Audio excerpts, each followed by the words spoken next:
ꯀꯤꯗꯅ ꯆꯦꯜꯂꯒ ꯁꯣꯝ ꯑꯣꯛꯅꯔꯦꯕ ꯄ꯭ꯔꯁꯤꯗꯦꯟ ꯔꯨꯜꯁꯤ ꯆꯝꯐꯨꯠ ꯇꯥꯔꯦꯕ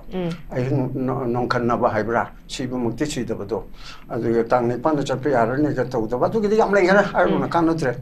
ꯑꯗꯨꯒꯨꯝꯕꯒꯤ ꯇꯧꯔꯛꯇꯅ ꯄꯣꯠ ꯑꯃ ꯂꯩꯔꯕꯅꯤꯅ ꯍꯧꯖꯤꯛꯁꯤ ꯀꯌꯥꯝ ꯀꯥꯏꯒꯦꯅꯦ ꯒꯕꯔꯅꯔ ꯍꯥꯏꯕꯁꯤꯗꯤ ꯍꯦꯗ ꯑꯣꯐ ꯗ ꯁ꯭ꯇꯦꯠꯅꯤ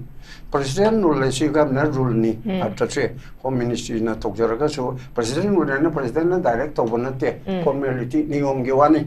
ꯒꯕꯔꯅꯔꯅ ꯇꯧꯗꯣꯔꯤꯕꯅꯤ ꯑꯗꯣ ꯁꯔꯀꯥꯔ ꯁꯦꯝꯍꯟꯅꯤꯡꯕꯒꯤ ꯃꯑꯣꯡ ꯃꯥꯜꯂꯦ BJPꯅ ꯄꯥꯏꯕꯅꯤꯅ ꯑꯩꯈꯣꯏꯅ ꯌꯥꯅꯤꯡꯕ ꯌꯥꯅꯤꯡꯗꯕꯒꯤ ꯋꯥ ꯅꯠꯇꯕ ꯁꯁꯄꯦꯟꯗꯦꯗ ꯑꯦꯅꯤꯃꯦꯁꯟ ꯇꯧꯔꯤꯕꯅꯤꯅ ꯊꯥ 3 ꯐꯥꯎꯗꯤ ꯌꯥꯏ ꯍꯌꯦꯡꯁꯨ ꯌꯥꯏ ꯍꯪꯆꯤꯠꯁꯨ ꯌꯥꯏ 3 ꯐꯥꯎꯕ ꯌꯥꯏꯕ 3ꯁꯦ ꯑꯥꯒꯁꯇ ꯇꯥꯕ꯭ꯔꯥ ꯑꯗꯨꯒ ꯃꯅꯨꯡꯗ ꯇꯧꯕ ꯑꯃ ꯑꯗꯨꯅ ꯑꯩꯈꯣꯏꯅ MLAꯁꯤꯡꯗ ꯍꯥꯏꯅꯤꯡꯕꯁꯦ ꯂꯦꯖꯤꯁꯂꯦꯆꯔꯁꯤꯡ ꯃꯔꯨꯑꯣꯏꯅ ꯔꯨꯂꯤꯡ ꯄꯥꯔꯇꯤ ꯑꯇꯩꯗ ꯍꯥꯏꯕꯗꯤ ꯀꯥꯟꯅꯗ꯭ꯔꯦ ꯁꯔꯀꯥꯔ ꯁꯦꯝꯅꯕ ꯉꯁꯤ 9-10ꯅꯤ ꯊꯦꯡꯅꯕꯗ ꯍꯞꯇꯥ ꯃꯅꯨꯡꯗ ꯍꯣꯠꯅꯧ ꯀꯔꯤꯒꯨꯝꯕ ꯅꯣꯏꯅ ꯁ꯭ꯇꯦꯠ ꯀ꯭ꯂꯦꯝ ꯇꯧꯕꯗ ꯒꯕꯔꯅꯔꯗ ꯀ꯭ꯂꯦꯝ ꯇꯧꯔꯣ ꯅꯣꯏ 14, 5, 10 ꯑꯇꯩ ꯃꯌꯥꯝ ꯑꯗꯨꯗꯣ ꯍꯌꯦꯡ ꯐ꯭ꯂꯣꯔ ꯑꯣꯐ ꯗ ꯍꯥꯎꯁꯇ ꯍꯥꯎꯁꯀꯤ ꯐ꯭ꯂꯣꯔꯗ ꯇꯦꯁ ꯇꯧꯒꯦ ꯑꯗꯨꯗꯗꯤ ꯀꯩꯁꯨ ꯃꯄꯥꯡ ꯇꯧꯔꯦ ꯍꯨꯏꯄ ꯂꯩꯗꯣꯔꯤꯕꯅꯤꯅ ꯃꯣꯏ 10ꯅ ꯆꯠꯂꯒ ꯀ꯭ꯂꯦꯝ ꯑꯩꯁꯨ ꯂꯣꯏꯅ ꯍꯥꯏꯗꯣꯛꯑꯦ 10ꯅ ꯆꯠꯂꯒ ꯀ꯭ꯂꯦꯝ ꯇꯧꯔꯕꯁꯨ 15ꯅ ꯆꯠꯂꯒ ꯀ꯭ꯂꯦꯝ ꯇꯧꯔꯕꯁꯨ ꯂꯤꯗꯔꯅꯤ ꯍꯥꯏꯅ ꯈꯜꯂꯒꯗꯤ ꯍꯌꯦꯡ ꯐ꯭ꯂꯣꯔ ꯇꯦꯁ ꯇꯧꯕꯗ ꯑꯥꯗꯒꯤ ꯅꯠꯇ꯭ꯔꯒ ꯃꯣꯏꯒꯤ ꯍꯨꯏꯞꯇꯨꯅ ꯑꯩꯈꯣꯏꯒꯤ ꯒꯚꯔꯟꯃꯦꯟꯁꯦ ꯑꯁꯤꯗ ꯅꯣꯏ ꯂꯣꯏ ꯁꯞꯄꯣꯔꯠ ꯇꯧꯒꯗꯕꯅꯤ ꯁꯤ ꯂꯣꯏꯔꯦ ꯄ꯭ꯔꯥꯏꯝ ꯃꯤꯅꯤꯁꯇꯔ ꯂꯥꯛꯀꯗꯕꯅꯤ ꯑꯗꯨ BJP ꯔꯨꯜ ꯁ꯭ꯇꯦꯠ ꯃꯌꯥꯝꯒꯤ ꯆꯤꯐ ꯃꯤꯅꯤꯁꯇꯔ ꯂꯣꯏ ꯂꯥꯛꯀꯗꯕꯅꯤ ꯃꯌꯦꯛꯀꯤꯗꯤ ꯑꯗꯨꯗꯅꯦ ꯑꯩꯈꯣꯏ ꯏꯔꯥꯡ ꯂꯣꯏꯔꯅꯤ ꯍꯥꯏꯔꯤꯕꯁꯦ ꯂꯥꯛꯇ꯭ꯔꯒꯗꯤ ꯈꯪꯗ꯭ꯔꯦꯀꯣ ꯃꯅꯤꯄꯨꯔꯒꯤ BJPꯒꯤ ꯑꯅꯧꯕ ꯆꯤꯐ ꯃꯤꯅꯤꯁꯇꯔ ꯑꯃ ꯋꯥꯁꯛꯄꯗ ꯃꯅꯤꯄꯨꯔꯒꯤꯗꯤ ꯂꯥꯛꯑꯔꯣꯏ ꯑꯗꯨꯒ BJPꯒꯤ ꯆꯤꯐ ꯃꯤꯅꯤꯁꯇꯔ ꯃꯌꯥꯝꯁꯨ ꯂꯥꯛꯑꯔꯣꯏ ꯍꯥꯏꯔꯒꯗꯤ ꯃꯅꯤꯄꯨꯔꯗ ꯌꯦꯡꯉꯤꯕ ꯃꯤꯌꯥꯝꯁꯦ ꯑꯗꯨꯝ ꯑꯇꯛꯅꯔꯦꯗꯅ ꯑꯗꯨ ꯅꯠꯇ꯭ꯔꯒꯗꯤ ꯄ꯭ꯔꯥꯏꯝ ꯃꯤꯅꯤꯁꯇꯔ ꯂꯥꯛꯀꯗꯕꯅꯤ ꯍꯣꯝ ꯃꯤꯅꯤꯁꯇꯔ ꯂꯥꯛꯀꯗꯕꯅꯤ ꯗꯤꯐꯦꯟꯁ ꯃꯤꯅꯤꯁꯇꯔ ꯂꯥꯛꯀꯗꯕꯅꯤ ꯑꯇꯩ ꯃꯌꯥꯝ ꯂꯣꯏ ꯂꯥꯛꯀꯗꯕꯅꯤ ꯑꯗꯨ ꯑꯣꯏꯔꯗꯤ ꯑꯩꯈꯣꯏꯒꯤ ꯏꯔꯥꯡꯁꯦ ꯂꯣꯏꯕꯒꯤ ꯐꯤꯕꯝꯗ ꯂꯩꯗꯣꯏꯅꯤ ꯂꯥꯛꯇ꯭ꯔꯒꯅ ꯑꯗꯨꯅ ꯃꯤꯠꯌꯦꯡ ꯑꯃ ꯑꯗꯨꯅ ꯁꯤꯒꯤ ꯐꯤꯕꯝꯁꯤꯗ ꯌꯥꯝ ꯊꯨꯅ ꯁꯔꯀꯥꯔ ꯁꯦꯝꯅꯕ ꯁ꯭ꯇꯦꯠ ꯀ꯭ꯂꯦꯝ ꯇꯧ ꯌꯥꯗ꯭ꯔꯒ ꯑꯥꯏꯟꯒꯤ ꯊꯣꯛꯄꯗ ꯇꯧ ꯃꯁꯤꯗ ꯑꯥꯗꯒꯤ ꯍꯥꯏ ꯀꯃꯥꯟꯗꯤꯖꯝꯗ ꯍꯥꯏ ꯀꯃꯥꯟꯅ ꯍꯥꯏꯔꯛꯇ꯭ꯔꯗꯤ ꯀꯥꯏꯅ ꯍꯥꯏꯔꯒꯗꯤ ꯄ꯭ꯔꯖꯥ ꯃꯌꯥꯝꯒꯤ ꯖꯨꯟ 18ꯒꯤ ꯇꯥꯏꯞꯇꯅꯦ ꯑꯩꯈꯣꯏꯅ ꯈꯥꯝꯕ ꯉꯝꯃꯣꯏ being a senior citizen aduga akhoi law abiding citizen am oina mara paibi aduga civil society leiribu mayam se de torunu se haibidu akhoi haibung namoi ba haibung chu thokte ba akhoi don chila kana ba maram maduna am thuna sarkar se mu natragana resign to okay moi party degi MLA degi thuna 타르키 만ung다 election tawna to okay adu yam phasana zana su thambi khai khoi gi manipur gi thoklakpa khoi gi and session judge yes MJS grant 1 adu upendra commission adu harangoi thongi tawgibada yana mai butomi session judge oibada magi commission adu ga high court ke retired judge akhoi rims ki tawgiba pareng langlaga kape haibiduna justice DM sen haribu singje ai sama public ki tarapti ki lep ki binin ai loina kumna kangi asigumba inquiry sing judicial inquiry ne ba moidi army oisanu CRP oisanu officer oisanu loina kauraga tawanga me ba judicial officer aibisuna adugumba loina magasi namme ba adugumba inquiry makaldo adu oina tawgadam ne ba hoiti adu tawdre adu narna ikai nga pudagi sendo ge ma ji chumen to ka ta mandre tawruktar burdi adu dani ukil singi role ma chu darkar le aina so nga saya to pam pam chini chu haire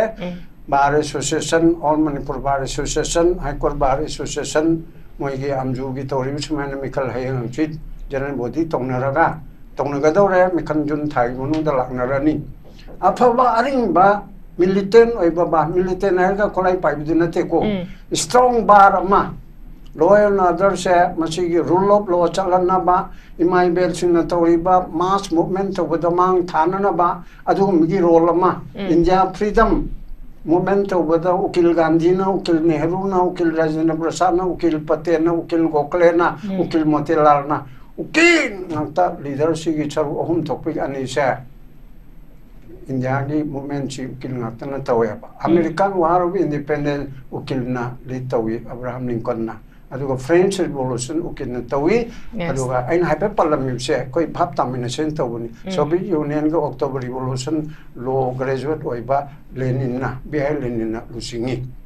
haipe the importance of members of the bar koi legislature sing na ꯂꯧꯕꯗ ꯂꯦꯖꯤꯁꯂꯦꯆꯔꯁꯤꯡꯅ ꯈ꯭ꯋꯥꯏꯗꯒꯤ ꯃꯔꯨꯑꯣꯏꯕ role ꯂꯧꯒꯗꯕꯅꯦꯕ ꯁꯤꯃ ꯌꯦꯠꯅꯅꯤꯡꯉꯥꯏ ꯂꯩꯇ꯭ꯔꯦꯀꯣ ꯂꯦꯖꯤꯁꯂꯦꯆꯔꯁꯤꯡꯅ ꯂꯧꯒꯗꯕꯁꯤꯗ ꯃꯣꯏꯅ ꯇꯧꯔꯛꯇꯕꯗ ꯎꯀꯤꯜꯁꯤꯡꯅ ꯂꯧꯒꯗꯕꯅꯦꯕ ꯎꯀꯤꯜꯁꯤꯡꯒ ꯂꯣꯏꯅꯅ ꯃꯩꯔꯥ ꯄꯥꯏꯕꯤ civil society ꯑꯗꯨ media ꯁꯤꯁꯨ ꯑꯆꯧꯕ role ꯂꯣꯏꯅ ꯂꯩꯅꯦꯕ ꯁꯤꯚꯤꯜ ꯁꯣꯁꯥꯏꯇꯤꯒꯤ ꯃꯩꯔꯥ ꯄꯥꯏꯕꯤꯒꯤ ꯑꯗꯨꯒ ꯃꯦꯗꯤꯌꯥꯒꯤ ꯐꯣꯔꯠ ꯁ꯭ꯇꯦꯠ ꯑꯣꯏꯔꯤꯕꯁꯦ ꯃꯁꯤꯒꯤ ꯃꯔꯤꯁꯨꯕ ꯌꯨꯝꯕꯤ ꯑꯣꯏꯔꯤꯕꯁꯦ ꯃꯁꯤꯒꯤ ꯑꯆꯧꯕ ꯔꯣꯜ ꯂꯩꯒꯗꯕꯅꯦꯕ ꯑꯗꯨꯅ ꯂꯦꯖꯤꯁꯂꯦꯆꯔ ꯑꯦꯛꯖꯤꯀ꯭ꯌꯨꯇꯤꯕ ꯖꯨꯗꯤꯁꯤꯌꯥꯔꯤ ꯃꯁꯤ ꯂꯣꯏꯅ ꯇꯧꯒꯗꯕꯅꯦꯕ ꯑꯗꯣ ꯑꯇꯩꯁꯦ ꯂꯣꯏꯅ ꯁꯤꯊꯔꯕ ꯀꯥꯟꯗ ꯂꯦꯖꯤꯁꯂꯦꯆꯔꯁꯤꯡꯁꯦ ꯍꯧꯖꯤꯛ ꯍꯥꯏꯅꯤꯡꯉꯤꯕ ꯑꯗꯨꯃꯥꯏꯅ ꯂꯦꯖꯤꯁꯂꯦꯆꯔꯁꯦ BJP ꯀꯣꯡꯒ꯭ꯔꯦꯁꯀꯤꯗꯨ ꯇꯣꯛꯑꯣꯅꯦ ꯃꯣꯏꯗꯨꯗꯤ ꯃꯣꯏ ꯍꯥꯟꯅ ꯇꯧꯍꯜꯂꯁꯤꯁꯨ ꯌꯥꯏ ꯃꯣꯏꯅ ꯇꯧꯔꯒ ꯀꯔꯤꯝ ꯀꯥꯟꯅꯔꯣꯏ ꯀꯣꯡꯒ꯭ꯔꯦꯁ BJPꯒꯤ 38 ꯃꯣꯏꯕꯨ ꯃꯇꯦꯡ ꯄꯥꯡꯉꯤꯕ NPP NPF ꯄꯨꯟꯅ 95 ꯑꯃ ꯁꯤꯈ꯭ꯔꯦ 94 ꯑꯁꯤ ꯂꯩꯔꯤꯑꯕ ꯑꯩꯈꯣꯏꯒꯤ ꯂꯝꯃꯦꯟ ꯇꯨꯍꯦꯟ ꯀꯨꯀꯤ MLA ꯔꯥꯗꯨ ꯅꯠꯇꯅ ꯃꯁꯤꯅ ꯑꯃꯨꯛꯇꯪ ꯍꯧꯒꯠꯄꯗ ꯂꯣꯏꯅꯃꯛꯁꯤꯕꯨ ꯌꯥꯗꯕꯖꯥꯠꯂꯣ ꯍꯧꯖꯤꯛ ꯇꯧꯔꯤꯕꯁꯤꯗ ꯖꯨꯟ 18ꯒꯤ ꯇꯥꯏꯞ 2ꯗ ꯖꯨꯟ 18 ꯍꯥꯏꯁꯦ ꯍꯤꯡꯁꯥ ꯇꯧꯁꯦ ꯍꯥꯏꯕ ꯅꯠꯇꯦꯀꯣ ꯃꯨꯞꯃꯦꯟꯅꯤ ꯑꯩꯅ ꯍꯦꯛ ꯖꯨꯟ 23 ꯍꯥꯏꯅ ꯊꯣꯟꯖꯔꯤ ꯑꯩꯅ ꯖꯨꯟ 18ꯒꯤ ꯗꯕꯜ ꯇꯧꯁꯤ ꯇꯥꯔꯤꯛꯇ 23 ꯂꯩꯕ ꯅꯠꯇꯦ ꯑꯗꯨ ꯖꯨꯟ 18ꯒꯤ ꯗꯕꯜꯁꯦ ꯑꯩꯅ ꯄꯥꯈꯣꯡ ꯂꯣꯟꯗꯥꯗ ꯔꯤꯗꯤꯡ ꯇꯥꯝꯁꯇ ꯖꯨꯟ 36 ꯀꯧꯏ ꯑꯗꯨꯅꯤꯅ ꯀꯣꯀꯣꯃꯤ ꯑꯃꯨꯀꯣ ꯃꯌꯥꯝꯅ ꯇꯧꯔꯤꯕꯁꯦ ꯃꯁꯤꯒꯤ ꯄꯣꯠꯁꯤ ꯂꯥꯛꯅꯅꯕꯅꯦꯕ ꯃꯃꯤꯡꯗꯨ ꯖꯨꯟ 23 ꯍꯥꯏꯕꯤꯗ꯭ꯔꯁꯨ ꯌꯥꯏ ꯃꯦꯒꯥ ꯑꯞꯔꯥꯏꯖꯤꯡ ꯃꯥꯁ ꯑꯞꯔꯥꯏꯖꯤꯡ ꯏꯃꯥꯒꯤ ꯃꯩꯔꯥꯈꯣꯏ ꯑꯗꯨꯒ ꯍꯦꯛ ꯂꯩꯔꯤꯕ ꯃꯌꯥꯝꯁꯤꯗ ꯑꯩꯈꯣꯏꯅ ꯑꯄꯤꯜ ꯇꯧꯔꯤꯕꯁꯦ ꯍꯥꯟꯅꯗꯒꯤ ꯇꯧꯔꯒ ꯂꯥꯛꯑꯕꯅꯤ ꯃꯁꯤ ꯑꯗꯨ ꯅꯠꯇ꯭ꯔꯗꯤ ꯌꯥꯔꯣꯏ ꯚꯥꯔꯠ ꯁꯔꯀꯥꯔ ꯍꯧꯗꯣꯛꯇ꯭ꯔꯗꯤ ꯌꯥꯔꯣꯏ ꯍꯧꯖꯤꯛꯇꯤ ꯑꯃꯔꯣꯝꯗ ꯑꯩꯈꯣꯏꯒꯤ ꯋꯥꯜ ꯊꯥꯕꯤꯅ ꯃꯤꯀꯞ ꯊꯣꯛꯍꯜꯂꯦ ꯋꯥꯜ ꯊꯥꯕꯤꯒꯤꯗꯨ ꯐꯩ ꯍꯥꯏꯕ ꯅꯠꯇꯦꯀꯣ ꯋꯥꯜ ꯊꯥꯕꯤꯒꯤ ꯄ꯭ꯔꯦꯁ ꯈꯔꯗ ꯇꯧꯔꯛꯄ ꯑꯗꯨ ꯅꯠꯇꯦ ꯄꯣꯠꯇꯤ ꯄ꯭ꯔꯦꯁꯇꯨꯅ ꯚꯤꯛꯇꯤꯝ ꯑꯣꯏꯕꯩ ꯋꯥꯅꯤ ꯃꯅꯨꯡꯗꯨꯗ ꯑꯣꯕꯖꯦꯛ ꯑꯣꯏꯅ ꯌꯥꯎꯖꯕꯩ ꯋꯥꯅꯤ ꯃꯅꯤꯄꯨꯔꯕꯨ ꯏꯀꯥꯏꯕ ꯄꯤꯕꯅꯦꯕ ꯑꯩꯕꯨ ꯏꯀꯥꯏꯕ ꯄꯤꯕꯅꯦꯕ ꯁꯨꯖꯥꯇꯥꯕꯨ ꯍꯦꯃꯟꯇꯕꯨ ꯏꯕꯦꯝꯃꯕꯨ ꯏꯀꯥꯏ ꯄꯤꯕꯅ ꯑꯩꯒꯤ ꯏꯃꯨꯡꯗ ꯑꯩ ꯑꯣꯏꯅ ꯆꯪꯉꯛꯀꯅꯨ ꯍꯥꯏꯕꯅꯤꯅꯦ ꯈꯥꯏꯗꯦꯝꯃꯅꯤ ꯍꯥꯏꯔꯛꯀꯅꯨ ꯅꯃꯥꯏꯗꯨ ꯀꯛꯊꯠꯂꯒ ꯆꯪꯉꯛꯎ ꯅꯃꯥꯏꯗꯨ ꯐꯤ ꯑꯃ ꯈꯨꯝꯖꯤꯜꯂꯒ ꯆꯪꯉꯛꯎ ꯍꯥꯏꯕꯁꯤꯕꯨ ꯀꯔꯤ ꯍꯥꯏꯔꯤꯅꯣꯁꯤꯕꯨ ꯁꯤꯗ ꯑꯩꯈꯣꯏꯁꯦ ꯆꯝꯗꯤ ꯆꯝꯈ꯭ꯔꯕꯖꯥꯠꯅꯤ ꯏꯃꯥ ꯏꯕꯦꯟ ꯈꯔꯅꯗꯤ ꯑꯩꯈꯣꯏ ꯃꯁꯤ ꯌꯥꯖꯅꯤꯡꯗꯦ ꯄꯦꯟꯖꯗꯦ ꯍꯥꯏꯗꯅꯀꯣ ꯍꯣꯏ ꯃꯤꯑꯣꯏꯕ ꯍꯥꯏꯁꯦ ꯍꯦꯛꯇ ꯁꯦꯔꯤꯌꯁ ꯑꯣꯏꯅ ꯀꯟꯅ ꯍꯥꯏꯒꯗꯕꯅꯤ ꯍꯥꯏꯕꯕꯨꯗꯤ ꯌꯥꯕ ꯅꯠꯇꯦ ꯏꯆꯝ ꯆꯝꯅ ꯄꯦꯟꯗꯦ ꯍꯥꯏꯕ ꯑꯩꯒ ꯈꯨꯠꯁꯤ ꯀꯛꯊꯠꯂꯕ ꯀꯥꯟꯗ ꯑꯁ ꯑꯩ ꯈꯨꯠ ꯀꯛꯄꯤꯕꯁꯤꯃꯛꯇꯤ ꯑꯩ ꯅꯨꯡꯉꯥꯏꯖꯗꯦꯅ ꯍꯥꯏꯒꯗ꯭ꯔꯦꯅꯦ ꯌꯥꯝ ꯀꯟꯅ ꯐꯣꯡꯗꯣꯛꯄ ꯑꯗꯨ ꯍꯥꯏꯔꯦꯅ ꯑꯩꯈꯣꯏ ꯂꯥꯟ ꯇꯧꯁꯦ ꯍꯥꯏꯕ ꯅꯠꯇꯦ ꯗꯦꯃꯣꯀ꯭ꯔꯦꯇꯤꯛ ꯃꯨꯞꯃꯦꯟꯗ ꯑꯗꯨꯒ ꯔꯨꯜ ꯑꯣꯐ ꯂꯣꯒꯤ ꯃꯈꯥꯗ ꯑꯗꯨ ꯃꯨꯞꯃꯦꯟ ꯇꯧꯕꯒꯤ ꯄ꯭ꯔꯣꯇꯦꯁ ꯇꯧꯕꯒꯤ ꯂꯝꯕꯤ ꯃꯌꯥꯝ ꯑꯃ ꯂꯩ ꯅꯟ ꯚꯥꯏꯂꯦꯟꯁꯇ ꯇꯧꯒꯗꯕꯅꯤ ꯃꯍꯥꯇꯃꯥ ꯒꯥꯟꯙꯤ ꯑꯩꯈꯣꯏ ꯄꯨꯝꯅꯃꯛꯅ ꯄ꯭ꯔꯤꯊꯤꯕꯤ ꯄꯨꯝꯅꯃꯛꯅ ꯔꯤꯒꯥꯔꯗ ꯇꯧꯔꯤꯕꯁꯦ ꯚꯥꯔꯠ ꯅꯤꯡꯇꯝꯅꯕ ꯍꯣꯠꯅꯕꯗ ꯃꯍꯥꯇꯃꯥ ꯒꯥꯟꯙꯤꯅ ꯑꯗꯨꯒꯨꯝꯕ ꯅꯟ ꯚꯥꯏꯂꯦꯟꯁꯇ ꯃꯥꯏ ꯄꯥꯛꯈ꯭ꯔꯤꯕꯅꯤ ꯍꯤꯡꯁꯥ ꯌꯥꯎꯕ ꯁꯨꯚꯥꯁ ꯆꯟꯗ꯭ꯔ ꯕꯣꯁꯀꯤꯗꯣ ꯑꯗꯨꯅ ꯃꯇꯦꯡ ꯄꯥꯡꯉꯦ ꯍꯥꯏꯅ ꯈꯜꯂꯒꯁꯨ ꯑꯗꯨꯝ ꯃꯃꯤꯡꯇ ꯑꯣꯏꯈꯤꯕꯗꯨꯅꯦꯕ ꯍꯥꯏꯗꯤ ꯅꯟ ꯚꯥꯏꯂꯦꯟꯁꯁꯦ ꯑꯗꯨꯅ ꯁꯤꯒꯤ ꯐꯤꯕꯝꯁꯤ ꯇꯧꯒꯗꯕꯁꯤꯗ ꯑꯗꯨ ꯇꯧꯗ꯭ꯔꯦ ꯑꯗꯨ ꯇꯧꯗ꯭ꯔꯕꯅꯤꯅ ꯏꯟꯀ꯭ꯋꯥꯏꯔꯤꯁꯤꯁꯨ ꯃꯑꯣꯡ ꯇꯥꯗ꯭ꯔꯕꯅꯤꯅ ꯑꯩ ꯉꯁꯥꯏ ꯍꯥꯏꯈ꯭ꯔꯦꯀꯣ ꯍꯥꯏꯈ꯭ꯔꯕ ꯍꯥꯏꯗ꯭ꯔꯤꯕ ꯑꯩꯈꯣꯏ ꯖꯨꯗꯤꯁꯤꯌꯦꯜ ꯏꯟꯀ꯭ꯋꯥꯏꯔꯤ ꯑꯃ ꯇꯧꯅꯕ ꯍꯥꯏꯀꯣꯔꯠꯇ ꯍꯌꯦꯡ ꯍꯪꯆꯤꯠꯃꯛ ꯊꯥꯅꯅꯕ ꯑꯩꯒꯤ ꯑꯉꯥꯡꯁꯤꯡꯗ ꯏꯟꯁꯇ꯭ꯔꯛꯁꯟ ꯄꯤꯈꯔꯦ ꯄꯕ꯭ꯂꯤꯛ ꯏꯟꯇꯔꯦꯁ ꯂꯤꯇꯤꯒꯦꯁꯟ ꯑꯃ ꯇꯧꯅꯅꯕꯀꯣ ꯑꯗꯨꯅ ꯀꯣꯟꯅ ꯂꯩꯖꯔꯦ ꯑꯗꯨꯅ ꯍꯧꯖꯤꯛ ꯇꯧꯔꯤꯕꯁꯤꯗ MLA ꯃꯌꯥꯝꯁꯦ ꯑꯩꯈꯣꯏꯁꯨ ꯆꯞ ꯃꯥꯟꯅꯩꯌꯦ ꯍꯥꯟꯅꯒꯤ ꯑꯩꯒꯤ ꯏꯆꯥ ꯏꯅꯥꯎꯅ ꯆꯤꯐ ꯃꯤꯅꯤꯁꯇꯔ ꯑꯣꯏꯕꯗꯣ ꯅꯪ ꯊꯕꯛ ꯇꯧꯕ ꯉꯝꯗ꯭ꯔꯕ꯭ꯔꯥ ꯅꯠꯇ꯭ꯔꯒ ꯇꯧꯍꯟꯗ꯭ꯔꯕ꯭ꯔꯥ ꯅꯠꯇ꯭ꯔꯒ ꯅꯈꯣꯡ ꯄꯨꯟꯁꯤꯜꯂꯦ ꯍꯥꯏꯔꯕ꯭ꯔꯥ ꯑꯗꯨꯗꯤ ꯊꯣꯛꯑꯣ ꯅꯪ ꯉꯝꯗ꯭ꯔꯒꯗꯤ ꯉꯝꯃꯒꯗꯤ ꯇꯧ ꯍꯥꯏꯕꯅꯦꯕ ꯉꯝꯗ꯭ꯔꯦ ꯑꯗꯨꯗꯤ ꯐꯔꯦ ꯇꯣꯛꯍꯟꯕꯔꯥ ꯇꯣꯛꯄꯔꯥ ꯕꯨꯙꯆꯟꯗ꯭ꯔ ꯁꯥꯔꯒ ꯅꯝꯗꯅ ꯇꯣꯛꯍꯜꯂꯤꯕꯅꯤꯕꯨ ꯍꯥꯏꯔꯕꯁꯨ ꯃꯥꯁꯦ ꯇꯣꯛꯈ꯭ꯔꯦ ꯑꯗꯨ ꯑꯣꯏꯔꯗꯤ ꯄ꯭ꯔꯁꯤꯗꯦꯟ ꯔꯨꯜꯁꯦ ꯑꯩ ꯏꯁꯥꯃꯛ ꯁꯞꯄꯣꯔꯠ ꯇꯧꯔꯝꯃꯦꯕ ꯑꯗꯨꯛ ꯌꯥꯝꯅ ꯁꯣꯟꯅꯕ ꯑꯩꯒꯤ ꯏꯆꯥ ꯏꯅꯥꯎꯅ ꯂꯩꯄꯥꯛ ꯉꯥꯛꯄꯗ ꯌꯥꯝ ꯁꯣꯟꯅ ꯑꯣꯏꯒꯗꯕ ꯁꯔꯨꯛꯄꯨꯗꯤ ꯑꯩ ꯏꯆꯥ ꯅꯠꯇ꯭ꯔꯦ ꯑꯗꯨ ꯅꯠꯇ꯭ꯔꯦ ꯄ꯭ꯔꯁꯤꯗꯦꯟ ꯔꯨꯜꯅ ꯆꯥꯝꯃ ꯍꯦꯟꯅ ꯐꯩ ꯑꯗꯨꯅ ꯁꯤꯒꯤ ꯄ꯭ꯂꯦꯠꯐꯣꯝꯗ ꯑꯇꯩꯗ ꯂꯥꯎꯋꯦꯕ ꯕꯠ ꯀꯩ ꯀꯤꯗꯅ ꯆꯦꯜꯂꯒ ꯁꯣꯝ ꯑꯣꯛꯅꯔꯦꯕ ꯄ꯭ꯔꯁꯤꯗꯦꯟ ꯔꯨꯜꯁꯤ ꯆꯝꯐꯨꯠ ꯇꯥꯔꯦꯕ ꯑꯍꯤꯡ ꯅꯣꯡꯈꯟꯅꯕ ꯍꯥꯏꯕ꯭ꯔꯥ ꯁꯤꯕꯃꯛꯇꯤ ꯁꯤꯗꯕꯗꯣ ꯑꯗꯨꯒ ꯇꯥꯡ 9ꯗ ꯆꯠꯄ ꯌꯥꯔꯅꯤꯒ ꯇꯧꯗꯕ ꯑꯗꯨꯒꯤꯗꯤ ꯌꯥꯝ ꯂꯩꯈ꯭ꯔꯦ ꯍꯥꯏꯔꯨꯅ ꯀꯥꯟꯅꯗ꯭ꯔꯦ ꯑꯗꯨꯒꯨꯝꯕꯒꯤ ꯇꯧꯔꯛꯇꯅ ꯄꯣꯠ ꯑꯃ ꯂꯩꯔꯕꯅꯤꯅ ꯍꯧꯖꯤꯛꯁꯤ ꯀꯌꯥꯝ ꯀꯥꯏꯒꯦꯅꯦ ꯒꯕꯔꯅꯔ ꯍꯥꯏꯕꯁꯤꯗꯤ ꯍꯦꯗ ꯑꯣꯐ ꯗꯤ ꯁ꯭ꯇꯦꯠꯅꯤ ꯄ꯭ꯔꯁꯤꯗꯦꯟ ꯔꯨꯜ ꯍꯥꯏꯁꯤ ꯒꯕꯔꯅꯔ ꯔꯨꯜꯅꯤ ꯑꯥꯐꯇꯔꯁꯦ ꯍꯣꯝ ꯃꯤꯅꯤꯁꯇ꯭ꯔꯤꯅ ꯇꯧꯖꯔꯒꯁꯨ ꯄ꯭ꯔꯁꯤꯗꯦꯟ ꯔꯨꯜ ꯍꯥꯏꯅ ꯄ꯭ꯔꯁꯤꯗꯦꯟꯅ ꯗꯥꯏꯔꯦꯛ ꯇꯧꯕ ꯅꯠꯇꯦ ꯐꯣꯔꯃꯦꯂꯤꯇꯤ ꯅꯤꯌꯣꯝꯒꯤ ꯋꯥꯅꯤ ꯒꯕꯔꯅꯔꯅ ꯇꯧꯗꯣꯔꯤꯕꯅꯤ ꯑꯗꯣ ꯁꯔꯀꯥꯔ ꯁꯦꯝꯍꯟꯅꯤꯡꯕꯒꯤ ꯃꯑꯣꯡ ꯃꯥꯜꯂꯦ BJPꯅ ꯄꯥꯏꯕꯅꯤꯅ ꯑꯩꯈꯣꯏꯅ ꯌꯥꯅꯤꯡꯕ ꯌꯥꯅꯤꯡꯗꯕꯒꯤ ꯋꯥ ꯅꯠꯇꯕ ꯁꯁꯄꯦꯟꯗꯦꯠ ꯑꯦꯅꯤꯃꯦꯁꯟ ꯇꯧꯔꯤꯕꯅꯤ나 ꯊꯥ 3 ꯐꯥꯎꯗꯤ ꯌꯥꯏ ꯍꯌꯦꯡꯁꯨ ꯌꯥꯏ ꯍꯪꯆꯤꯠꯁꯨ ꯌꯥꯏ 3 ꯐꯥꯎꯕ ꯌꯥꯏꯕ 3ꯁꯦ ꯑꯥꯒꯁꯇ ꯇꯥꯕ꯭ꯔꯥ ꯑꯗꯨꯒ ꯃꯅꯨꯡꯗ tauba ama aduna akoina MLA singda haning base legislature sing maru ne ruling party atai da habidi kanudre sarkar semna bangsi manga tarani thenga bada hafta man lo hono karigumba noi state claim tawda governor da claim toro noi tara mari manga kun atai maya madudo ayeng floor of the house da house ki floor da test toge adu da di ka chuma pang tore hui par lai durimna moi tara na chalaga claim ai loin hai to e tara na chalaga claim toro su train pan na chalaga claim toro su leader ni ai na khalaga di hayeng floor test over da adigi natraga moi ki whip tu na ko je government cha asida no loin support to with lawyer prime minister academy ado BJP rule state me amgi chief minister loin academy me ke de adu dane ko ilang lawyer ni harip che lak tar ge de khang dre ko manipur ge BJP ge anau ba chief minister mo wasak pada manipur ge dil aroi adu ga BJP ge chief minister me am chal aroi har ga di manipur de yeng be mi ang che dum atak na re na adu na tar ga di prime minister academy Home Minister Academy, Defense Minister Academy, at a mem loin academy authority, I go here and say, Louis Big film the lady, after Gana, Aduna Miang Ama, Aduna Sigi people see the Yam Tuna, Chaka Semna by State Claim Toe, Yadraga, I in the Topada, Toe, Masida, Adagi, High Commandism, the High Command, Hierarchy, Diga, and Hierarchy, Prazamayamgi, June 18 types, and I'm going to come on a more. Being a Senate citizen. Aduga koi law abiding citizen namoy namara paibi aduga civil society leiribu mayam se de torunu se haibetu koi haibung namoy haibung to tokte ba koi don chila kana ba maram maduna am thuna sarkar se mu natra kana resign to okay moi party degi MLA degi thuna tha tarki manungda election to na ba to okay adu natra gadi hanjina haire noi praja mayam ge asau ba se Okay. Fazana Tambigra Kogi, representative for Reba leaders, sings Nakoi Topira, Kanda, Riba, Preza Singi sentiments, the Kanga Tavak of you have a possible Koyadum, hide in a lavani, Dorokta Padukatanga Avenue, who's the Koi Prezamiam, nothing, there is a Mamangi Jay 2024 in November, the Kogi, Kendragi, Preza Sing Nakogi, Kendradugi, MLA Singiyum, the Tomsalakana Makogi, about crisis Simatang, the Firefama, Lauto Habaki Pota, Junction Kibasula, Adubu. Hariba matamdagi hauna habatare akogi thoiba crisis city 2023 gi May 3rd tagi ne adubu hauzik fawda akogi makogi chapchaba firef amata sulokhat pangamdaba ngamda taragdi resign to have a pot se haraga sulaba ne hauzik fawda resign to bugi wafam sulaite thabak oina pangthora abra habazu pangthok tabagi pot amakak sulai ai pabung mani dalak sage pabu kogi thokriba kogi incident to gi matang da habatare condemn to bugi पोटे कोई social media दा अमदी कोई ngarang makta so कोई मणिपुर की MP राज्य सभा की MP lesson बसना जाओबना कोई governor the memorandum हम पिसन खिबगी पाउस अदुम यारी प्रजान सिंह पामी बदी कंडेम तोब दु खगना तबा मेमोरेंडम पिसन बदु खगना तबा थोकबीर आका द मखोई की वॉइस हम खग लौबीरा कांदा कोई प्रजा सिंह सिना तालिब से करिनो प्रजा सिंह सिना हारिब सिना कदाई फाव चुमी बनो हाबेगी पोत दु येंगबीरा कांदा कोई मखोई की वॉइस हम खग थोकबीरक बा थबक ओइना तोबीरक पदुनी पामी बसे अदुबो तौरक्ता बदुना मरम ओरा कांदा प्रजासिंगी सेंटिमेंट्स सोलक पदुना कोई प्रोटेस्ट से अदुम चथरगा लाकपनी मसाम तांजा कमाय थमिनी बाबो याम चुमी बजके हारिबा साइंगे कोन खनलिबसे मसी कछुलै तब पोट अमनी समसमना हारबदा गवर्नर ना मसाजो हन्ना ननसा हन्ना गरे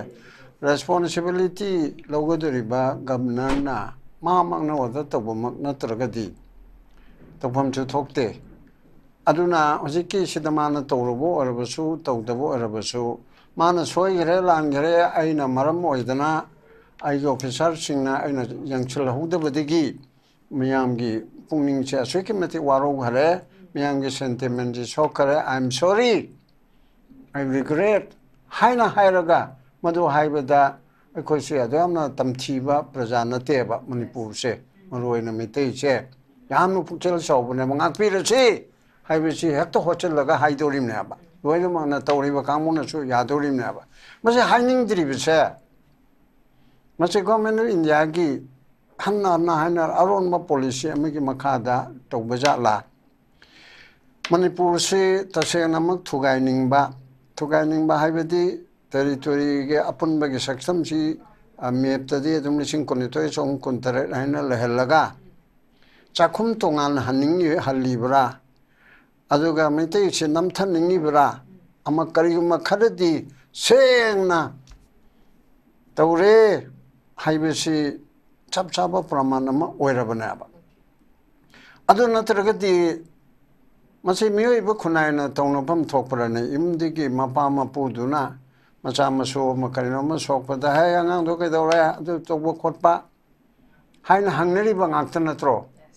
adagi man yom thangna bagi laikai gi khangna chana bagi aso ana asiba hangnari bana ba masi miyoi bu khunai gi adu machana bi humanity da concern da chana ba asi like bharat apun bagi union of india si gi makok oi ba lusing purer narendra modi na masida hangaroy na ma kalim ba wakhandano mantra masi research work ma tabu yai ne masida chu inquiry ma khoina public na haitare thijin bom changi karigi makkino mana manipur sida ngangning driba paning driba hanni yang driba ani tata na haibedo mahabharat ki power ba bhishma do ado prithvi maron taramari mogi londa dako matamduda adugi leramba adu punamak tawba krishna baba khulai chakra homlok pahel mungamba bhishma aphawbedo Draupadi gi matang da Duryodhan gi manaw nupa to madur sasona chobor sanabada mapi chingba raja sabada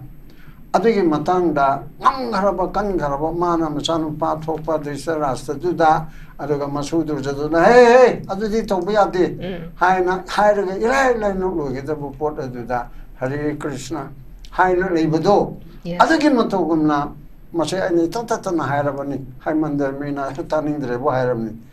Narendra Modi si prithvi ki number 1 2 dala abana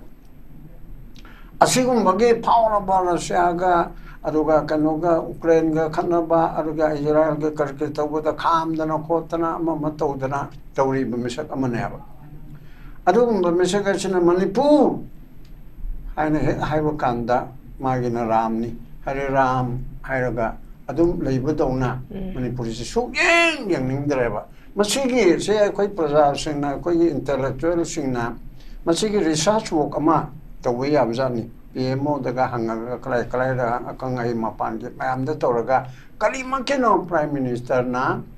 magi se kunipan kuma pan leiba union territory mayam ma leiba asigi union of india sigi saruk ama oiriba aruga hana maning tamalai pa kam oramadi india da yaugraba merger agreement amegi makada 1949 da 15 october da yaugraba simba leipa kama mana luna tokjeri ba Sardar Patel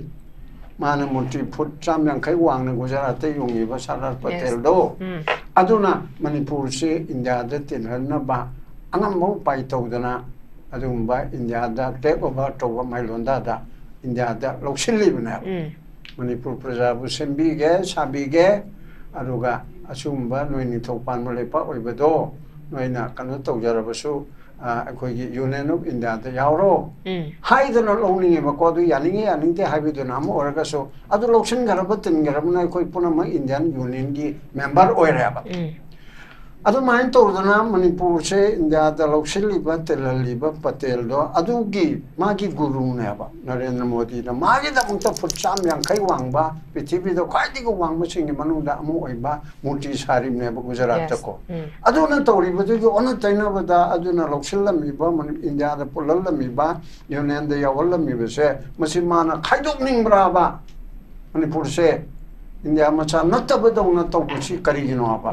asida na yabako chumna ngang china harol sing kari singna waro bokolo badu da natana hal oiraba senior citizen oiraba aduga lawful citizen oiraba bharat ki democracy bu ngapchaning ba constitution bu chalaning ba ai khoida bhawba sigi wakal si laeba maram maduna masi gamin indiana koi kari di upai le koi upai le tabadona tawreba ko ngayok chafugi manungda leiba nga dawna mapanda thokpasu yadagum taw guha manungda taraba hangoi dawna akhoi mapanda chongkatpasu ngamdabugum taw adu pili he pakatana bharatiga akhoi to e na haiba su ngamdabugum taw haiba su yasu yaroidabanina adigi phibamsida akhoi ngawraga thammeba adurdi Masa ina ribu da ko MLA mayam si gyan taba madi chumme katam dili ba ki khaludana ꯃꯔꯨꯑꯣꯏꯅ BJP ꯏꯟꯗꯤꯌꯥꯒꯤ ꯈ꯭ꯋꯥꯏꯗꯒꯤ ꯆꯥꯎꯕ ꯔꯥꯖꯅꯤꯇꯤ ꯗꯣꯜ ꯑꯃꯅꯤ ꯃꯥꯒꯤ ꯃꯥꯌꯣꯛꯇ ꯑꯩꯈꯣꯏ ꯂꯩꯕ ꯅꯠꯇꯦ ꯃꯥꯅ ꯑꯐꯕ ꯇꯧꯕꯗꯣ ꯑꯩꯈꯣꯏ ꯐꯩ ꯍꯥꯏꯒꯦ ꯃꯅꯤꯄꯨꯔꯒꯤ ꯃꯇꯥꯡꯗꯗꯤ BJPꯗꯤ ꯌꯥꯎꯔꯤꯕ ꯄ꯭ꯔꯁꯤꯗꯦꯟ ꯕꯦꯃ ꯁꯔꯗꯥ ꯑꯗꯨꯒ MLAꯁꯤꯡ ꯈꯤꯇꯪꯗꯤ ꯈꯜꯂꯒ BJPꯅ ꯃꯅꯤꯄꯨꯔꯕꯨ ꯌꯣꯟꯊꯣꯛꯅꯕ ꯃꯅꯤꯄꯨꯔꯕꯨ ꯊꯨꯒꯥꯏꯅꯕ ꯅꯈꯣꯏꯒꯤ MLA ꯇ꯭ꯔꯥꯏꯕꯦꯜ MLA ꯀꯨꯀꯤ MLA ꯃꯟꯇ꯭ꯔꯤ ꯌꯥꯎꯅ ꯇꯧꯔꯝꯃꯤꯕꯁꯤꯡ ꯑꯁꯤꯗ ꯑꯦꯛꯁꯟ ꯑꯃꯐꯥꯎꯕ ꯂꯧꯗꯕꯁꯤ ꯑꯩꯈꯣꯏ BJPꯅ ꯃꯅꯤꯄꯨꯔ ꯀꯟꯗꯧꯔꯤꯕꯅꯤ ꯅꯔꯦꯟꯗ꯭ꯔ ꯃꯣꯗꯤꯒꯤ ꯃꯈꯥꯗ ꯑꯩꯈꯣꯏꯁꯤ ꯅꯨꯡꯉꯥꯏꯗꯧꯔꯤꯕꯅꯤ ꯍꯥꯏꯕꯁꯤꯕꯨ ꯀꯔꯦꯝ ꯀꯊꯥꯏꯅꯕ ꯃꯥꯜ ꯑꯣꯏꯗꯔꯣ ꯃꯔꯨ ꯐꯪꯅ ꯃꯥꯡꯅꯅꯕ ꯃꯁꯛ ꯑꯃ ꯑꯣꯏꯔꯛꯀꯅꯦꯕ ꯑꯗꯨ ꯇꯧꯍꯟꯅꯤꯡꯗꯦꯕ ꯑꯩꯈꯣꯏꯅ ꯑꯩꯈꯣꯏ ꯑꯗꯨ ꯇꯧꯍꯟꯅꯤꯡꯗꯦꯕ ꯑꯗꯨ ꯍꯧꯖꯤꯛ ꯃꯇꯝ ꯂꯩꯔꯤ ꯍꯦꯛꯇ ꯍꯌꯦꯡ ꯍꯦꯛꯇ ꯍꯪꯆꯤꯠ ꯍꯦꯛꯇ ꯉꯁꯥꯏ ꯍꯥꯏꯅꯔꯤꯕ ꯑꯗꯨꯃꯥꯏꯅ ꯃꯣꯏꯅ ꯁꯔꯀꯥꯔꯗ ꯁꯦꯝꯃꯒ ꯌꯥꯝ ꯐꯕ ꯇꯧꯔꯛꯀꯅꯤ ꯍꯥꯏꯕꯒꯤ ꯑꯁꯥꯕꯨꯗꯤ ꯇꯧꯗꯦ ꯑꯗꯨꯃꯛꯄꯨ ꯑꯩꯈꯣꯏꯒꯤ ꯐꯒꯦꯔꯥ ꯐꯔꯣꯏꯔꯥ ꯀꯩꯒꯤ ꯉꯥꯛꯇ ꯑꯣꯏꯒꯦꯔꯥ ꯑꯩꯈꯣꯏꯒꯤ ꯑꯣꯏꯕ ꯃꯤꯍꯨꯠꯅ ꯁꯔꯀꯥꯔ ꯁꯦꯝꯖꯕ ꯍꯥꯏꯕꯗꯨꯅ ꯑꯁꯣꯏꯕ ꯑꯔꯥꯟꯕ ꯇꯧꯔꯛꯄꯗ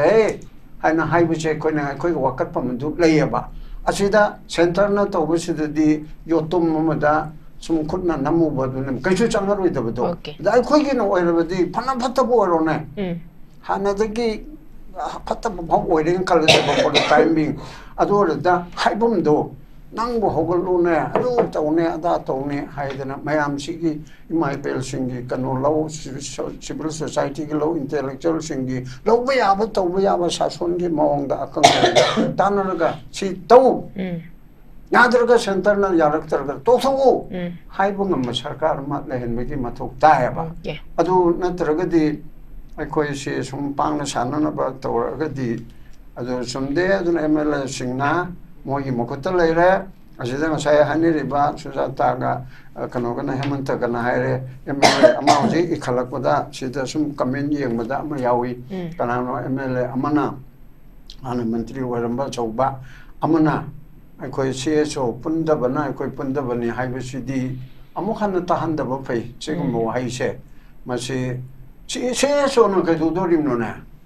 ꯌꯨꯝꯗꯨꯒꯤ ꯃꯃꯥ ꯃꯄꯥꯗꯨ ꯃꯄꯤ ꯃꯄꯥꯗꯨ ꯂꯩꯔꯕ ꯀꯥꯟꯗ ꯃꯆꯥ ꯑꯇꯣꯝꯕꯗꯨꯅ ꯑꯗꯒꯤ ꯃꯆꯥꯅꯨꯄꯤꯗꯨꯅ ꯃꯆꯥꯅꯨꯄꯥꯗꯨꯅ ꯀꯔꯤꯅꯣ ꯇꯧꯗꯣꯔꯤꯁꯤꯕꯨ ꯃꯄꯥ ꯃꯃꯥꯗꯨꯅ ꯇꯨꯝꯗꯅ ꯃꯤ ꯅꯠꯇꯕꯗꯧꯅ ꯇꯧꯔꯕ ꯀꯥꯟꯗ ꯃꯆꯥ ꯃꯁꯨꯅ ꯂꯥꯎꯕꯅꯤ ꯈꯣꯡꯕꯅꯤ ꯊꯕꯛ ꯆꯦꯟꯕꯅꯤ ꯆꯣꯡꯕꯅꯤ ꯆꯥꯛꯈꯨꯝ ꯆꯪꯕꯅꯤ ꯃꯍꯨꯠ ꯂꯣꯝꯕꯅꯤ ꯑꯗꯨ ꯃꯣꯏꯅꯗꯤ ꯌꯨꯝ ꯄꯥꯟꯕꯗꯤ ꯌꯥꯄꯣꯟꯇꯦꯗꯅ ꯑꯗꯨꯒꯤ ꯄꯣꯠꯇꯨꯗ ꯁꯨꯝ ꯏꯟꯊꯣꯛꯇꯅ ꯁꯤꯚꯤꯜ ꯁꯣꯁꯥꯏꯇꯤꯅ ꯄꯨꯜꯂꯒ ꯑꯗꯨꯗꯤ ꯁꯥꯁꯣꯟꯁꯨ ꯃꯌꯥꯝꯅ ꯄꯥꯏꯖꯔꯣ ꯍꯥꯏꯕ꯭ꯔꯣ ꯁꯥꯁꯣꯟꯁꯨ ꯁꯤꯚꯤꯜ ꯁꯣꯁꯥꯏꯇꯤꯅ ꯄꯥꯏꯔꯒꯦ ꯄꯥꯏꯍꯜꯂꯁꯦ ꯍꯥꯏꯕ꯭ꯔꯣ ꯑꯗꯨ ꯑꯣꯏꯊꯣꯛꯀꯗ꯭ꯔꯣ ꯃꯩꯔꯥ ꯄꯥꯏꯕꯤꯅ ꯁꯨꯖꯥꯇꯥꯅ ꯄꯥꯏꯍꯜꯂꯁꯤꯅꯦ ꯑꯗꯨ ꯑꯣꯏꯊꯣꯛꯀꯗ꯭ꯔꯣ ꯑꯣꯏꯊꯣꯛꯑꯣꯏꯕ ꯅꯣꯏꯅ ꯇꯧꯗꯕꯒꯤꯅꯦꯕ ꯃꯌꯥꯝ ꯊꯣꯛꯏꯕ ꯑꯩꯈꯣꯏꯅ ꯂꯥꯎꯔꯤꯕ ꯈꯣꯡꯉꯤꯕ ꯑꯩꯈꯣꯏꯕꯨ ꯁꯨꯃꯥꯏꯅ ꯀꯟꯅ ꯉꯥꯡꯅꯤꯡꯕ ꯄꯣꯠꯂꯣ ꯍꯥꯟꯅ ꯁꯨꯃꯥꯏꯅ ꯇꯧꯔꯝꯗꯦ ꯑꯐꯕ ꯁꯖꯦꯁꯟ ꯍꯧꯖꯤꯛꯁꯨ ꯍꯦꯛꯇ ꯐꯧ BJPꯒꯤ ꯒꯃꯦꯟꯗ ꯑꯩꯈꯣꯏꯅ ꯆꯩꯔꯤꯕꯁꯦ ꯍꯦꯛꯇ ꯐꯧ ꯄ꯭ꯔꯖꯥꯒꯤꯗꯃꯛꯇ ꯈ꯭ꯋꯥꯏꯗꯒꯤ ꯁꯞꯄꯣꯔꯠ ꯇꯧꯕꯗꯣ ꯑꯩꯈꯣꯏꯅ ꯅꯝꯕꯔ 1 ꯑꯣꯏꯒꯦꯕ ꯑꯗꯨ ꯇꯧꯔꯛꯑꯣ ꯍꯥꯏꯕꯅꯦꯕ ꯑꯗꯨ ꯇꯧꯔꯛꯇꯗꯅ ꯑꯁꯤꯒꯤ ꯐꯤꯕꯝꯁꯤꯗ ꯑꯩꯈꯣꯏ ꯀꯌꯥꯝ ꯀꯨꯏꯅ ꯂꯩꯗꯣꯔꯤꯕꯅꯣ ꯃꯁꯤ ꯑꯔꯨꯕ ꯑꯃ ꯑꯣꯏ ꯚꯥꯞ ꯇꯥꯕꯤꯔꯣ ꯚꯥꯞ ꯇꯥꯕ ꯉꯝꯃꯣꯏꯗꯕ ꯑꯣꯏꯔꯕ ꯉꯝꯃꯣꯏꯗꯕ ꯍꯥꯏ ꯀꯃꯥꯟꯅꯤꯖꯝꯁꯤꯅ ꯀꯟꯃꯟꯈ꯭ꯔꯕꯗꯤ ꯇꯣꯛꯊꯣꯛꯁꯤ ꯇꯣꯛꯊꯣꯛꯑꯒ